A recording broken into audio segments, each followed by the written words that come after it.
स्वागत है आप सभी का सीएनबीसी आवाज पर। आप देख रहे हैं खिलाड़ी नंबर 1। मैं हूं हर्षिता सावंत। आज का दिन भारतीय बाजारों में फिर वॉलेटिलिटी बनती दिखाई दे रही है।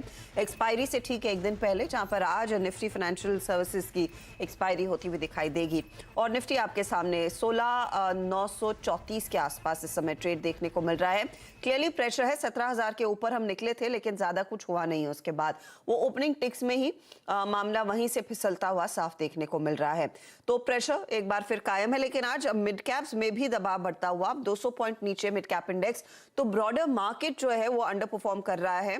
कल 1:4 का रेशियो था, आज 1:3 के आसपास ये रेशियो भरकर आ रहा है और निफ्टी बैंक की तरफ से भी सहारा बिल्कुल नहीं है।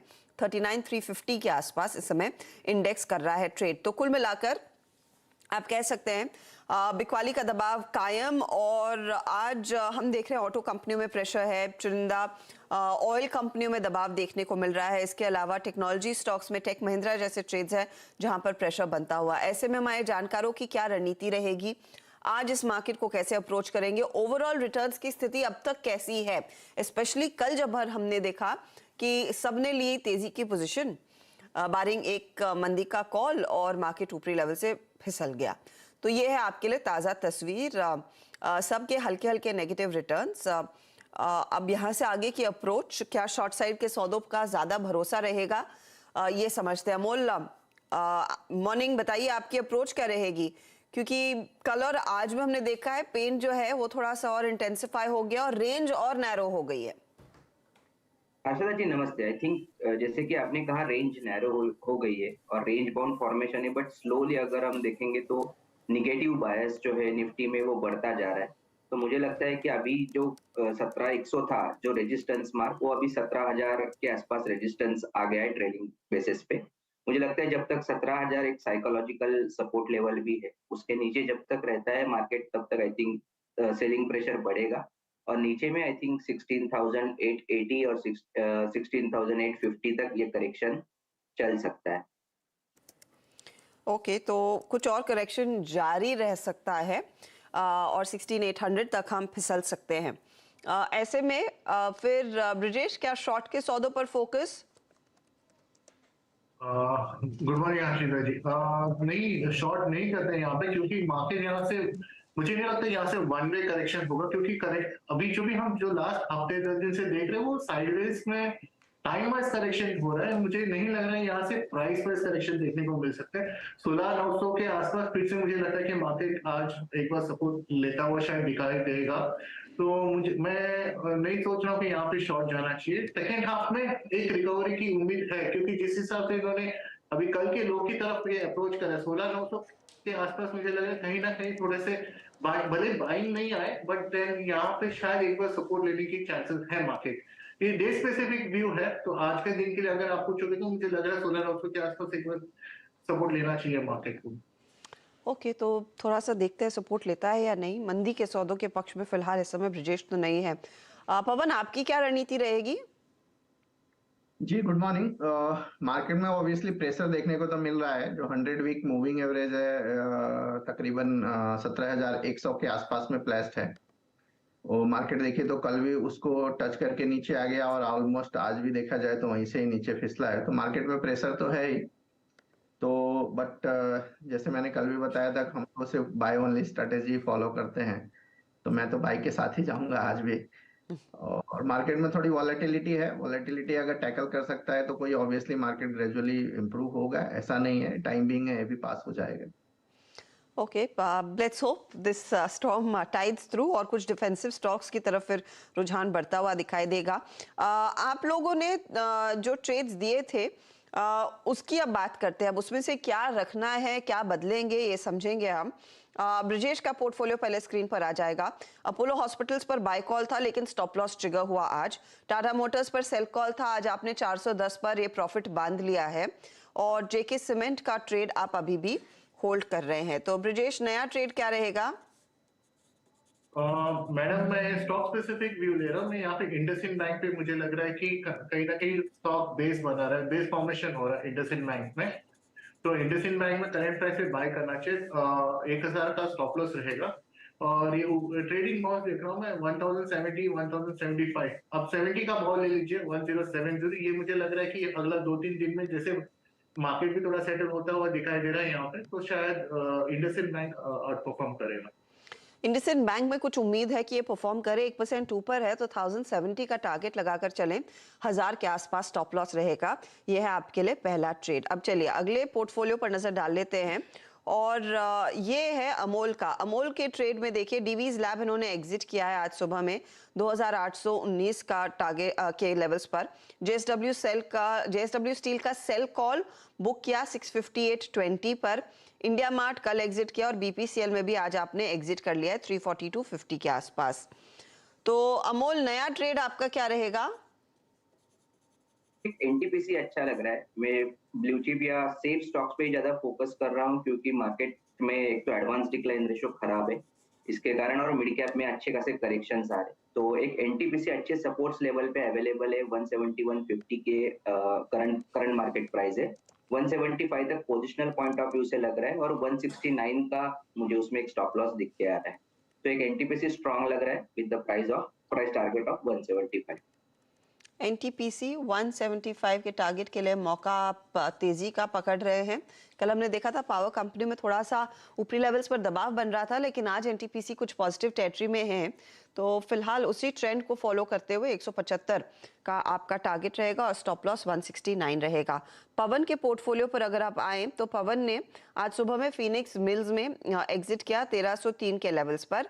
फिर जीई शिपिंग में भी प्रॉफिट एग्जिट किया है 617 के लेवल्स पर। इनके हाथ में अब जाइडस लाइव बना हुआ है। नया ट्रेड पवन आपका क्या रहेगा? जी, मैं एक डिफेंसिव प्ले यहाँ पे करना चाहूंगा। जैसे देखेंगे कि तो लास्ट एक वीक से फार्मा स्टॉक्स में और फार्मा इंडेक्स में थोड़ा पॉजिटिव रेजिलियंस देखने को मिल रहा है। तो मिड कैप फार्मा स्टॉक में एक नाटको फार्मा स्टॉक है जो 560 रुपए करंट रेट है, अट्रैक्टिव लग रहा है। 539 रुपीज का स्टॉप लॉस रहेगा और इसमें पॉजिटिविटी जिस तरह से कल भी पॉजिटिव था और आज भी पॉजिटिव, इसमें पॉजिटिविटी कंटिन्यू रहती है। तो आने वाले कुछ दिनों में मुझे लग रहा है कि 605 से 610 रुपए तक का लेवल्स देखने को मिल सकता है। तो मेरे तरफ से जो पिक रहेगा आज का वो नाटको फार्मा रहेगा। ओके, तो नाटको फार्मा में एक अपॉर्चुनिटी 605 के टारगेट के लिए मौका 539 आपके लिए स्टॉप लॉस के तौर पर काम करेगा। दूसरा ट्रेड इस समय देंगे आप पवन? जैसे कि देख रहे हैं कि मार्केट में वॉलेटिलिटी है और कुछ क्लियरिटी भी नहीं है, तो मैं दूसरे ट्रेड के लिए वेट करना चाहूंगा 1-1.5 बजे तक। सेकेंड हाफ में देखते हैं किस तरह का ट्रेंड इमर्ज होता है मार्केट में, उस तरह से एक्शन लेंगे। ओके, ये तो आपके लिए राय है नाटको फार्मा। फिर अब सिर्फ लेकर जा रहे हैं। ब्रिजेश आपकी क्या तैयारी इस समय? दूसरा ट्रेड है या फिर सेकेंड हाफ में देंगे? मैडम मैं एक ट्रेड लेना चाहूंगा, ग्लेनमार्क फार्मा है। तो ग्लेनमार्क फार्मा करेंट प्राइस में मुझे लगता है लेना चाहिए। 444 का प्राइस चल रहा है, 432 का स्टॉप लॉस रहेगा और ऊपरी तरफ में 464 465 का टारगेट देख रहा हूँ मैं। ये ट्रेडिंग और आगे मोमेंटम प्ले है, तो मुझे लगता है कि हमें बाय लेना चाहिए। तो ये मेरा स्टॉक स्पेसिफिक व्यू है, तो मैं ग्लेनमार्क फार्मा पे बाय लेना चाहूँगा। ओके, तो ये ग्लेनमार्क फार्मा आपके लिए 465 के टारगेट के लिए मौका और स्टॉप लॉस 432 के आसपास रखेंगे। तो क्लियरली ये एक डिफेंसिव प्ले और जुड़ता हुआ। अमोल आपने एनटीपीसी जोड़ा, दूसरा ट्रेड है कि दोपहर में देंगे? थोड़ा वेट करूंगा अर्शदा जी। मार्केट थोड़ा नॉन डायरेक्शनल है और मोमेंटम थोड़ा सा मिसिंग है, तो आई थिंक दोपहर में एक स्टॉक ऐड करूंगा। तो दोपहर में अगला ट्रेड आएगा, इस समय नहीं। तो थोड़ा सा आप मार्केट की चाल पर नजर रखिएगा। तो स्थिति अब जो परसों का लो बना था ना, उसके नीचे मामला फिसलता हुआ 69.45 के लेवल्स मुझे याद है फ्राइडे को हम छोड़कर गए थे मार्केट को, और उन्हीं लेवल्स के आसपास इस समय डे लो के करीब बाजार आता हुआ दिखाई दे रहा है और निफ्टी बैंक में भी क्लियरली दबाव बनता दिखाई दिया है। तो ये फिलहाल आपके लिए क्लियर कट रणनीति। अच्छा, 1-2 ट्रेड्स पर मैं टेक्निकल चेक ले लेती हूँ क्योंकि समय है। मिड कैप्स में भले ही दबाव देखने को मिला हो, लेकिन दिलीप बिल्डकॉन और पीएनसी इंफ्रा अब दोनों के हाथ अच्छे ऑर्डर्स लगे हैं। जो हाइब्रिड एन्युटी मॉडल के तहत हैम प्रोजेक्ट्स हम कहते हैं, उसका कुछ फायदा 6% ऊपर है। इनमें अगर किसी की पोजीशन है तो अमोल कोई ट्रेड आपको ठीक लग रहा है क्या? तेजी कायम रहेगी क्या इन स्टॉक्स में? थोड़ा सा अगेंस्ट द ट्रेंड जा रहे हैं। हर्षदा जी, साउंड थोड़ा सा ड्रॉप हो गया था तो मैं क्वेश्चन मिस कर गया। आप वापस से बोल सकते हैं PNC infra and Dilip Buildcon. Okay okay. PNC में तो आई थिंक आज एक बाउंस बैक आया है पीएनसी इंफ्रा में, 6% का अपसाइड आया है, बट स्टॉक एक रेंज में चल रहा है जो 295 और 265 ये रेंज में ही है। सो कोई बड़ा एक्टिविटी तो अभी नहीं दिख रहा है इमीडिएट बेसिस पे। शायद ये रेंज के बाहर जब चला जाएगा काउंटर तब थोड़ा सा डायरेक्शनल मोमेंटम देखने को मिलेगा, बट अभी के लिए शॉर्ट टर्म पुल बैक है, but medium term trend non directionally है।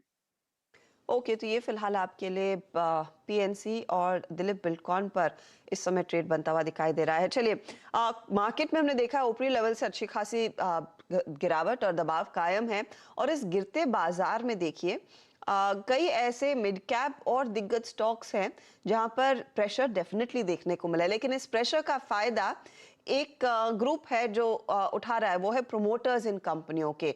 तो नॉर्मली किसी भी प्रोमोटर का अपने ही स्टॉक खरीदना अच्छा साइन रहता है, क्योंकि उनको पता रहता है कि यहाँ से आगे उनकी बिजनेस की क्या आउटलुक रहेगी, किस तरह की स्थिति बनती हुई दिखाई देगी। तो ऐसे कौन से स्टॉक्स हैं जो रेडार पर होने चाहिए जहां पर प्रोमोटर्स ने गिरते बाजार में खरीदारी की है, इस पर सुमित को जोड़ेंगे, लेकिन फिलहाल लेंगे एक ब्रेक।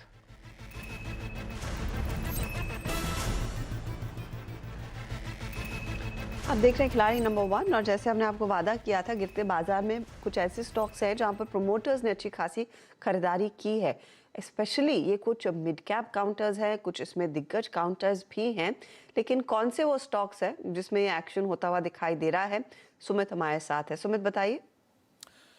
हालिया करेक्शन के बाद कई सारे ऐसे स्टॉक्स हैं जहां पर भले बाजार को वैल्यू भी नहीं दिख रही, लेकिन प्रमोटर्स की तरफ से एक्यूमुलेशन जरूर शुरू हो गया है।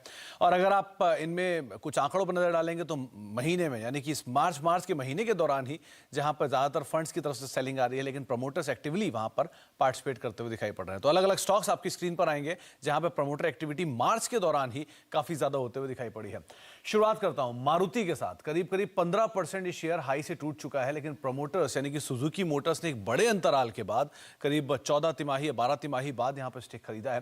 3.5 लाख शेयर उनकी तरफ से खरीदे गए हैं और 8,570 रुपए की रेंज में ऑन एन एवरेज ये हिस्सेदारी खरीदी जा चुकी है प्रमोटर की तरफ से।